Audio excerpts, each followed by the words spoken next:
The intricate negotiations to try to keep a nuclear bomb out of the hands of the Iranian regime. Today we learned negotiations with Tehran will drag on even longer, at least through Monday. For weeks now, the U.S. and 5 other countries have sat at a table trying to negotiate limits on Iran's nuclear program. Today, the EU's top foreign policy official called this morning's meeting constructive, but if no deal can be reached, will Monday be the end of discussions? Secretary of State John Kerry insists talks will not go on forever. If the tough decisions don't get made, we are absolutely prepared to call an end to this process. Joining me now, Republican Senator Tom Cotton, a member of the Armed Services Committee and Senate Intelligence Committee, also a veteran of the Armed Forces as well. Thanks for joining me, Senator. Thanks, Dave. What is your understanding of where talks stand right now?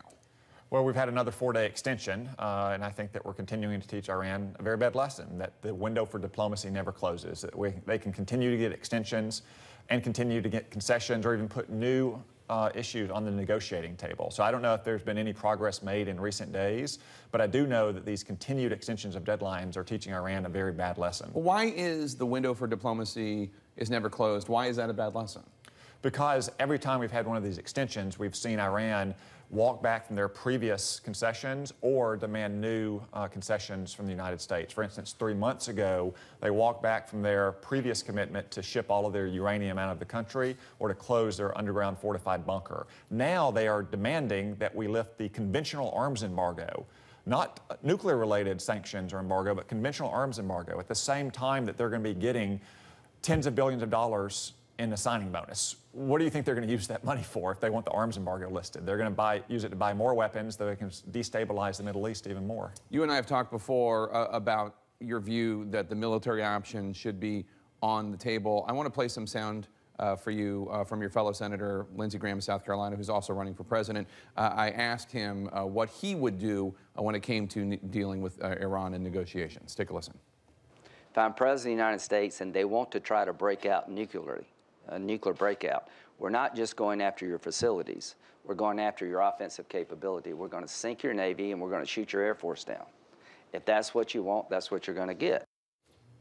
You have talked about taking out the nuclear facility, but I don't think I've heard you say anything about going after the Iranian Navy or Air Force, as Senator Graham says. What do you think of that? Well, military action is not the preferred choice here. It shouldn't be the first choice, nor would it be, but it has to remain a viable option on the table. And military action would not simply target Iran's nuclear facilities. It would, in fact, have to target their command and control facilities, their air defense systems, their coastal defense systems. And I'm confident that the United States military has the capability to do so. In fact, just this week at a hearing before the Senate Armed Services Committee, I asked Marine General Joe Dunford, who is going to be the next chairman of the Joint Chiefs, if the United States has that military capability, and he said, yes, it does. And lastly, I guess a lot of people would look at your position and say, look, at the end of the day, we don't want to go to war in the Middle East again, and President Obama is pushing for a peaceful resolution to Iran getting nuclear weapons. Why wouldn't you at least favor that diplomatic effort more so than another Middle East war? Well, unfortunately, the president's 2 goals of stopping nuclear proliferation and stabilizing the Middle East are actually undermined by the course of action he's taken.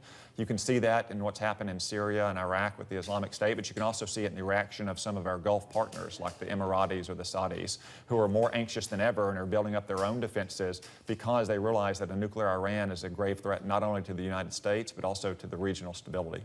Senator Tom Cotton, thanks for being here, and congratulations again on your baby boy. Thank you.